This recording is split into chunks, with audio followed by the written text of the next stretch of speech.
नमस्कार, मेरा नाम है आयुषी गुप्ता। साल 2026 की शुरुआत होते ही हमने देखा किस तरीके से सोने और चांदी के जो दाम है लगातार बढ़ते चले गए। हालांकि उछाल भी देखने को मिला, लेकिन कुछ दिन हमने देखा किस तरीके से गिरावट भी हुई। आखिर क्या वजह है, किस वजह से सोना चांदी लगातार महंगा होता जा रहा है, आज इसी पर हम बातचीत करेंगे। हमारे साथ गेस्ट मौजूद है अनुज गुप्ता जी, जो कि कमोडिटी मार्केट एक्सपर्ट है। आपका बहुत बहुत स्वागत है। अनुज जी, सबसे पहला सवाल मेरा यही रहेगा, क्योंकि अगर हम गोल्ड की बात कर ले तो 15% इंक्रीज हुआ है लास्ट 28 डेज की हम बात कर रहे हैं, और अगर सिल्वर की बात कर ले तो 60%। अब एक आम सवाल जो सभी के जहन में है, क्यों महंगा हो रहा है, कब ये कम होगा, इसको लेकर के थोड़ा बताइएगा। देखिए 2025 की अगर हम बात करें तो गोल्ड करीबन 70% बढ़ा था और चांदी करीबन 170% इंक्रीज़ हुई थी। वहीं अगर हम देखें तो इस महीने में 2026 के पहले महीने में भी पहला महीना पूरा भी नहीं हुआ है, इसमें गोल्ड करीबन 15% बढ़ गया है और चांदी करीबन 60% इंक्रीज़ हो गई है। क्योंकि यहाँ पे जो रीज़न रहे उसमें सेंट्रल बैंक की खरीदारी सबसे ज़्यादा इंपॉर्टेंट रही। प्लस यहाँ पर अगर आप देखेंगे तो कहीं ना कहीं डोनाल्ड ट्रंप की जो रणनीतियाँ हैं पॉलिटिक्स को लेकर, वो यहाँ पर सबसे बड़ा रोल रहा। उन्होंने टैरिफ लगाए, जियो पॉलिटिकल टेंशन हुई, वेनेजुएला में आप देखिए टेंशन हुआ, देन उसके बाद ग्रीनलैंड में टेंशन हुआ, अब कनाडा के ऊपर उनकी नज़र है। तो जो जियो पॉलिटिकल कंसर्न्स है वो यहाँ पर मार्केट को सपोर्ट करते हुए नजर आ रहे हैं, जिसकी वजह से हमने देखा है कि गोल्ड और सिल्वर के भाव ऊपर आते हुए दिखाई दिए। इनफैक्ट अगर आप देखेंगे तो यूएस का जो डॉलर है वो यहाँ पर वीक होता हुआ नजर आया, जिसकी वजह से हमने देखा है कि गोल्ड सिल्वर के भाव ऊपर की तरफ आते हुए दिखाई दिए। तो करेंसी में जो वीकनेस हुई है उसकी वजह से गोल्ड सिल्वर को सपोर्ट आता हुआ दिख रहा है। बिल्कुल, क्योंकि अगर हम सोने चांदी की बात करते हैं तो लोग अमूमन इस पर इन्वेस्ट करते हैं। हमने देखा है खासकर महिलाओं में तो गजब का उत्साह रहता है कि भाई जैसे ही सोने चांदी के भाव गिरेंगे तो इस पर हम इन्वेस्ट करेंगे, सेविंग होगा। तो आपको क्या लगता है ये सही समय है इन्वेस्ट करने का? क्योंकि लोगों में कंफ्यूजन है, अभी इन्वेस्ट कर दे आने वाले दिनों में बढ़ जाए। देखिए ये जो फोमो है ना, ये हमेशा से गोल्ड सिल्वर में रहता है। हमने देखा था कि जब ये गोल्ड के भाव 50,000 थे तब भी ये फोमो था, जब गोल्ड के भाव 1 लाख हुए तब भी ये फोमो था, अब गोल्ड के भाव 1,70,000 के आसपास आ गए तब भी ये फोमो है। और हमें लगता है कि ये फोमो हमेशा रहने वाला है, क्योंकि जनरली लोग गोल्ड सिल्वर को इन्वेस्टमेंट नहीं मानते, वो उसको डेड एसेट मानते हैं। बट अब पिछले कुछ सालों में हमने देखा है कि गोल्ड सिल्वर ने जो रिटर्न्स दिए हैं, लोगों ने अब इसको अपने पोर्टफोलियो में शामिल करना चालू किया है, क्योंकि ये एक लॉन्ग टर्म का इन्वेस्टमेंट है और इसमें जनरली लोग तभी इन्वेस्टमेंट करते हैं जब रिक्वायरमेंट होती है। तो मुझे लगता है कि ये जो फोमो है ये हमेशा रहने वाला है। तो इन्वेस्टमेंट अगर आप कर रहे हैं तो यहाँ पर आप एक प्रोसेस बना सकते हैं। आप एक मुश्त पैसा इन्वेस्टमेंट ना करके आप एक एसआईपी के तौर पे जा सकते हैं। आप हर महीने कुछ कुछ क्वांटिटी ऐड कर सकते हैं, क्योंकि यहाँ पर ये फिजिकल भी अवेलेबल है और ईटीएफ के अंदर भी अवेलेबल है। तो अगर आपको इन्वेस्टमेंट करना है गोल्ड सिल्वर में तो हर लेवल पे आप इन्वेस्टमेंट कर सकते हैं। कोई भी डिप आता है, कोई भी गिरावट आती है, हमने दिवाली पे भी देखा था डिप आया था, फिर अभी कुछ दिन पहले भी इसमें बड़ी गिरावट आई थी, फिर वहाँ से हमने देखा दोबारा नए हाइज बनते हुए नजर आए। तो अगर कोई भी डिप आता है तो वो एक अपॉर्चुनिटी, आप खरीदारी करें। आपके पास अगर सरप्लस पैसा पड़ा है तो आप उसको यूज़ कर सकते हैं, उसमें आप पैसा इन्वेस्टमेंट कर सकते हैं। आपको लगता है कि आपको 5 साल की रिक्वायरमेंट है, आप तो 5 साल की एसआईपी करके आप इन्वेस्टमेंट कर सकते हैं। तो इन्वेस्टमेंट अगर आप करनी है गोल्ड सिल्वर में तो आप एक प्रोसेस बना के चलिए कि आपको लॉन्ग टर्म के लिए इसमें इन्वेस्टमेंट करना है। बिल्कुल, क्योंकि अगर हम बात करें सोना चांदी इन्वेस्टमेंट की ही आपने बात की है, जैसे कि हमारे पास 28 दिन का अगर हम डेटा देख ले तो सिल्वर में 60% इंक्रीज हुआ है। तो प्रोपोर्शन कितना रखना चाहिए कि सोने पे ज़्यादा इन्वेस्ट करना चाहिए, चांदी पे इन्वेस्ट करना चाहिए, वो भी ज़रा बताइएगा। देखिए गोल्ड अगर हम देखें तो एक सेफ हेवन एसेट के तौर पे देखा जाता है। कोई भी वर्ल्ड के अंदर अनसर्टेनिटी होती है, जियो पॉलिटिकल टेंशन होती है, कोई भी टैरिफ लगता है तो गोल्ड के अंदर एक सपोर्ट आता हुआ दिखता है। जबकि चांदी के अंदर अगर आप देखेंगे तो ये एक इंडस्ट्रियल मेटल का पार्ट भी है। गोल्ड के साथ साथ चांदी भी चलता है as a safe haven demand, और इंडस्ट्रियल डिमांड के तौर पे भी हम सिल्वर में बढ़त देखते हैं। तो मुझे लगता है कि जिसको इन्वेस्टमेंट करना है गोल्ड सिल्वर में तो दोनों के अंदर इन्वेस्टमेंट कर सकते हैं। यहाँ पर बस एक प्रपोर्शनेट है कि अगर आपको करना है तो आप 50% गोल्ड में और 50% सिल्वर में आप इन्वेस्टमेंट करके चल सकते हैं, क्योंकि हमने देखा है कि इस बार भी चांदी ने गोल्ड को बीट किया है और हमें लगता है कि आने वाले टाइम जो आगे है उसमें भी आपको सिल्वर बीट करता हुआ नजर आएगा। तो दोनों के अंदर आप 50-50% करके इन्वेस्टमेंट कर सकते हैं और एसआईपी के तौर पे कर सकते हैं या ईटीएफ के तौर पे कर सकते हैं, फिजिकल फॉर्म में भी देख सकते हैं। अच्छा, क्योंकि हम चांदी की बात करें, क्योंकि चांदी में तेजी ज़्यादा आई है, तो कारण जरा बताइएगा। 3 प्रमुख कारण आपसे जानना चाहेंगे, जैसे कि क्या ट्रम्प का ये टैरिफ डर है, ये भी कह सकते हैं हम। देखिए बिल्कुल टैरिफ की वजह से अनसर्टेनिटी इंक्रीज हुई है। मेटल्स में टैरिफ लगे उसकी वजह से हमने देखा कि इंडस्ट्रियल मेटल बढ़ते हुए नजर आए, तो उसका इम्पैक्ट की वजह से चांदी बढ़ती हुई नजर आई। चांदी का अगर आप देखेंगे तो मेन यूसेज जो है वो ईवीज़ में बढ़ता हुआ नजर आया है, सोलर पैनल में बढ़ता हुआ नजर आया है, प्लस एआई चिप्स के अंदर उसका यूसेज इंक्रीज हुआ है। तो जो इंडस्ट्रियल डिमांड सिल्वर की आई है उसकी वजह से हमने सिल्वर को अच्छा खासा सपोर्ट आते हुए देखा। इनफैक्ट अगर आप सिल्वर की डिमांड सप्लाई रेशो देखेंगे तो पिछले अगर आप देखेंगे 3 सालों के अंदर सिल्वर की डिमांड करीबन 30% इंक्रीज़ हुई है, वहीं सप्लाईज़ जो है वो यहाँ पर गिरती हुई नज़र आई हैं। तो डिमांड सप्लाई का जो मिसमैच है वो भी यहाँ पे सिल्वर को सपोर्ट कर रहा है। प्लस जो जनरल यूसेज है कि देखिए गोल्ड महंगा होने की वजह से लोग सिल्वर में शिफ्ट हो गए हैं, सिल्वर की ज्वेलरी में शिफ्ट हो गए हैं, तो वो जो ज्वेलरी डिमांड है वो भी यहाँ पर सिल्वर को सपोर्ट कर रही है। अनुज जी, आपसे ये भी समझना चाहेंगे क्योंकि ये जब इन्वेस्टमेंट की आखिर हम बात कर ही रहे हैं, महिलाओं में हमने देखा है कि किस तरीके से सोना चांदी को लेकर के एक अलग का क्रेज होता ही होता है। शादियों की सीजन में भी आप देखिए लोग पहले से ही खरीदना शुरू कर देते हैं क्योंकि अभी सीजन भी आएगा। तो क्या ये समय सही है, इसी टाइम खरीद ले? ऐसी भी चीज़ें ज़रा बताइएगा। और दूसरी चीज़ ये भी बताइएगा क्योंकि सोने चांदी की जब भी बात होती है तो जैसे कि मैंने आपसे पहले भी कहा कि इन्वेस्टमेंट के तौर पर अब लोग सोच रहे हैं कि महंगाई इतनी ज़्यादा हो रही है, तो अगर ज़्यादा इन्वेस्ट नहीं कर पा रहे हैं तो अब तो 9 कैरेट का भी बनने लग गया है, तो इसको लेकर के बताइएगा स्मॉल प्रोपोर्शन में भी इन्वेस्ट कर सकते हैं क्या? देखिए अगर शादी की रिक्वायरमेंट है तो खरीदना पड़ेगा, देखिए वो तो मजबूरी आपको लेना ही पड़ेगा। बट अगर ऐसा कोई फंक्शन नहीं है, अगर कोई मैंडेटरी नहीं है, तो आप SIP के तौर पे आप इन्वेस्टमेंट कर सकते हैं। आप छोटी क्वांटिटी में इन्वेस्टमेंट कर सकते हैं। फिजिकल में आप ज्वेलरी ना लेकर आप रॉ गोल्ड में इन्वेस्टमेंट करें, गोल्ड का बार ले सकते हैं, गोल्ड कॉइन में डाल सकते हैं जहाँ पर मेकिंग चार्जेस नहीं होती है। अगर आपने ज्वेलरी में पैसा लगाया तो कहीं ना कहीं आपकी मेकिंग चार्जेस में नुकसान हो जाएगा। तो अगर आपको रिक्वायरमेंट नहीं है, कि आपको ज्वेलरी की रिक्वायरमेंट नहीं है, तो आप कॉइन्स में लगा सकते हैं, बार में लगा सकते हैं जहाँ पर मेकिंग चार्जेस नहीं होता है। प्लस ETF में आप पैसा लगा सकते हैं, प्लस MCX के थ्रू या मल्टी कमोडिटी एक्सचेंजेस के थ्रू जो प्रोडक्ट अवेलेबल है वहाँ पर आप पैसा लगा सकते हैं। तो मार्केट के अंदर बहुत सारे प्रोडक्ट अवेलेबल हैं जहाँ पर आप इन्वेस्टमेंट गोल्ड सिल्वर में कर सकते हैं। रिक्वायरमेंट हो तो ही आप ज्वेलरी लें, बट आपको रिक्वायरमेंट नहीं है तो आप ज्वेलरी की तरफ ना जाएं, क्योंकि ज्वेलरी जनरली हम ये मानते हैं कि वो मार्केट में हम उसको बेचते नहीं हैं। तो इसलिए ज्वेलरी उतना ही लें जितना आपको रिक्वायरमेंट है। बट आपको लगता है कि आपको इन्वेस्टमेंट करना है तो बहुत सारे ऐसे ऑप्शंस हैं जिसके थ्रू आप गोल्ड सिल्वर में इन्वेस्टमेंट कर सकते हैं। क्योंकि अनुज जी लगातार हम ऐसी खबरें पढ़ते रहते हैं कि सोना चांदी महंगा हो रहा है, इतना बढ़ गया, कभी आता है कि सस्ता हो गया, लेकिन मार्केट की जो तस्वीरें आती है हम देखते हैं भीड़ उतनी ही बढ़ती चली जा रही है। एक लोगों में होता है ना कि भाई अभी आगे चल के और बढ़ जाएगा तो अभी ही इन्वेस्ट कर लेते हैं।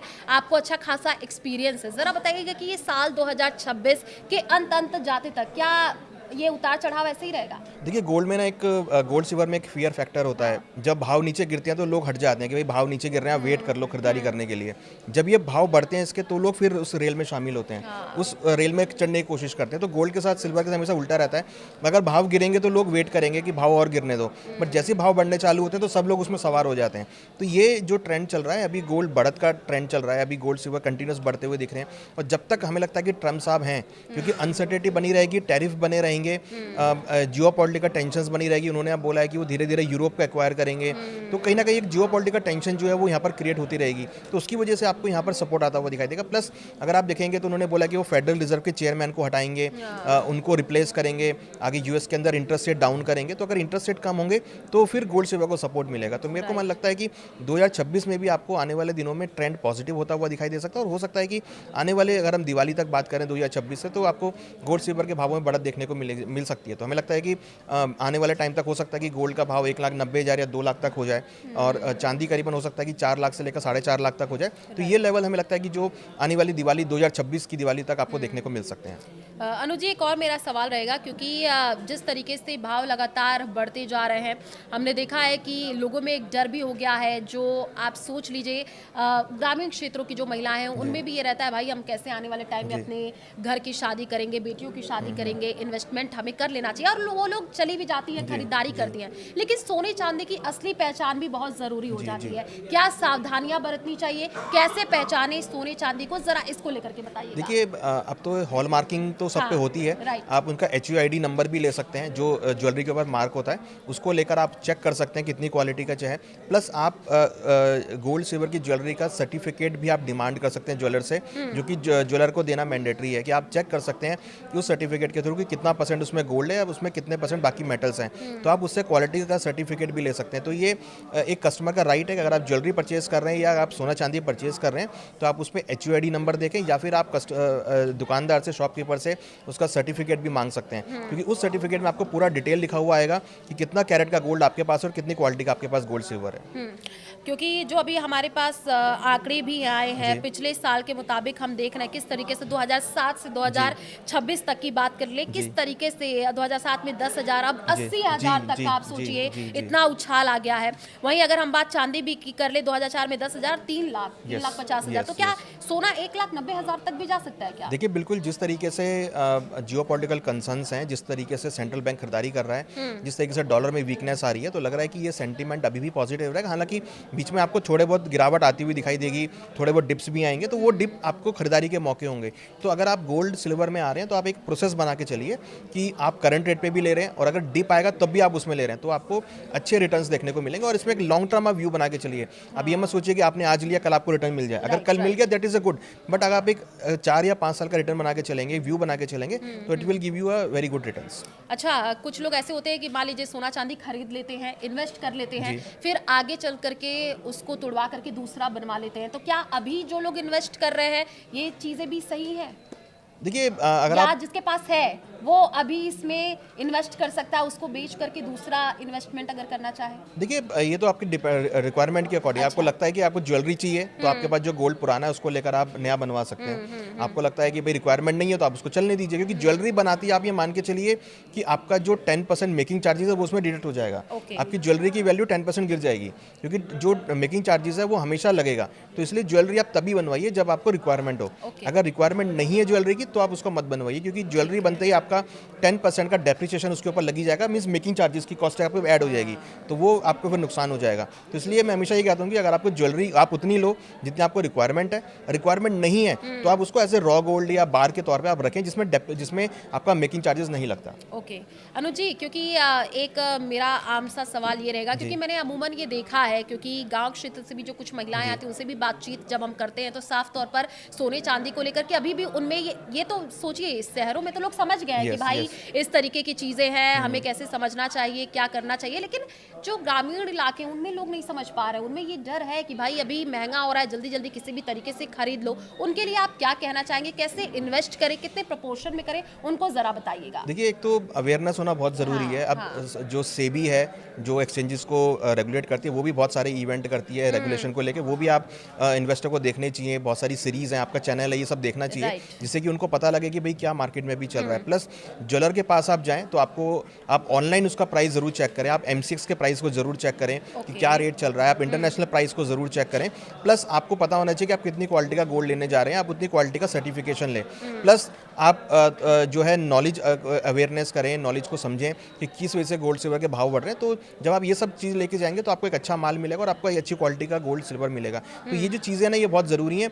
प्लस आने वाले टाइम में हमें लगता है कि जो इन्वेस्टर हैं उनको ये भी देखना चाहिए कि कौन कौन से मार्केट में प्रोडक्ट अवेलेबल है, जैसे ETF अवेलेबल है, उनको उसके बारे में नॉलेज होना चाहिए, और फिजिकल भी ले सकते हैं, वो भी होना चाहिए, एक्सचेंज के थ्रू भी आप ले सकते हैं। तो ये सब प्रोडक्ट मार्केट में अवेलेबल है, उन सब का नॉलेज उन इन्वेस्टर को होना चाहिए। बिल्कुल, क्योंकि कीमत क्रॉस चेक करना बहुत Yes, ज़्यादा yes, ज़रूरी हो जाता है, क्योंकि मार्केट है, हम नहीं कह सकते हैं किस तरीके से क्या चीज़ें चल रही हैं। अनु जी, आपसे एक और सवाल रहेगा, कैरेट के हिसाब से सोने की जो शुद्धता है उसको कैसे पहचानें? देखिए, जो 24 कैरेट का गोल्ड है वो प्योर गोल्ड होता है। ठीक है। उसके नीचे अगर आप देखेंगे तो 22 कैरेट का गोल्ड है, वो हाँ। भी एक तरीके से प्योर माना जाता है। उसमें कुछ मिक्सिंग होती है, क्योंकि वो उसकी जो फ्लेक्सिबिलिटी उसको वो कंट्रोल करता है। देन 18 कैरेट, 20 कैरेट है, 18 कैरेट है। तो जितना जितना नीचे कैरेट गोल्ड जाता है, उसमें गोल्ड की क्वालिटी जो है, गोल्ड की क्वांटिटी कम होती जाती है। कैरेट का मतलब ये है कि गोल्ड की क्वांटिटी कितनी। 24 कैरेट में पूरा गोल्ड आता है, 22 कैरेट में थोड़ा कम गोल्ड आएगा, बाकी अदर मेटल्स ऐड हो जाते हैं। 20 कैरेट में गोल्ड की क्वांटिटी कम हो जाती है, बाकी मेटल्स ऐड हो जाते हैं। तो जितना कैरेट कम होगा, आप ये मान के चलिए उसके अंदर गोल्ड की क्वांटिटी कम है और बाकी मेटल्स उसमें ऐड होते जा रहे हैं। तो ये आपको देखना है कि आपको कितनी शुद्धता का गोल्ड लेना है। आप जो भी ज्वेलरी लेंगे, अगर आप 24 कैरेट ज्वेलरी नहीं आती है, आप 22 कैरेट का लेंगे तो आपको उतना अच्छा गोल्ड मिलेगा। अगर आप कम कैरेट का लेंगे तो आपको उतना कम गोल्ड मिलेगा उसमें। हाँ, क्योंकि आप देख रहे हैं किस तरीके से लगातार जो है दाम वो बढ़ते जा रहे हैं, और किस तरीके से लोग इसको लेकर के अब सतर्कता तो बरत ही रहे हैं, क्योंकि जाहिर सी बात है 2026 चल रहा है, और आपने भी जैसे बताया कि किस तरीके से आने वाले दिनों में और उतार चढ़ाव देख सकते हैं। तो अनुज जी, क्योंकि आपको काफ़ी ज़्यादा एक्सपीरियंस भी है इस फील्ड में, जाते जाते कुछ आप दर्शकों को बताना चाहें सोने चांदी को लेकर के, क्या सावधानियां बरते, अभी खरीद सकते हैं, परेशान ना हो, पैनिक ना करें इसको लेकर के? देखिए, बिल्कुल मेरा यही है कि आप जो भी इन्वेस्टर अभी गोल्ड सिल्वर नहीं ले पाए हैं, तो पैनिक ना करें, फोमो में ना आए। राइट। आप एक प्रोसेस बनाएं और हर महीने कुछ कुछ क्वांटिटी ऐड करते चलें। एसआईपी के थ्रू इन्वेस्टमेंट करें, ईटीएफ के थ्रू इन्वेस्टमेंट करें। अगर आपको फिजिकल भी लेना है तो आप फिजिकल में भी छोटी छोटी क्वांटिटी ऐड करें। आज मार्केट में 1 ग्राम का भी अवेलेबल है, 5 ग्राम का भी है, 2 ग्राम का भी है, 3 ग्राम का भी है। तो आप अपनी जितनी क्वांटिटी आप डिसाइड कर रहे हैं उतनी क्वांटिटी का आप हर महीने ऐड करते चलें और एक लंबी अवधि का आप ट्रेंड बना के चलें। ये नहीं कि आप सोचिए कि भाई मेरे को कल रिटर्न मिल जाएगा। हाँ। आप कम से कम 3 से लेकर 5 साल का आप इन्वेस्टमेंट करें Patience और रखना पेशेंस जरूरी रखें है, तो आपको हाँ। बहुत अच्छे रिटर्न्स में मिलेंगे। बिल्कुल। तो देखिए सोने चांदी के भाव में लगातार उतार चढ़ाव देखने को मिल रहा है, लेकिन जो आम जनता में ये भ्रम फैलता जा रहा है कि सोना चांदी महंगा और जल्दी से खरीद लेना चाहिए, सेविंग कर लेना चाहिए, तो पैनिक होने की ज़रूरत नहीं है। हमारे साथ जो मार्केट एक्सपर्ट है इन्होंने यही बताया है, जब आपके पास ज़रूरी हो तो आप खरीदिए, क्योंकि ऐसे उतार चढ़ाव तो रहते ही रहेंगे सोने चांदी को लेकर के। और इन्वेस्टमेंट को लेकर के भी इन्होंने बताया एसआईपी हम कर सकते हैं, इससे आप छोटे छोटे प्रपोर्शन में हालांकि आप सेविंग कर सकते हैं, राइट। तो चलिए हमारे इस खास पॉडकास्ट में बस इतना ही। देखते रहिए न्यूज़ 18। नमस्कार।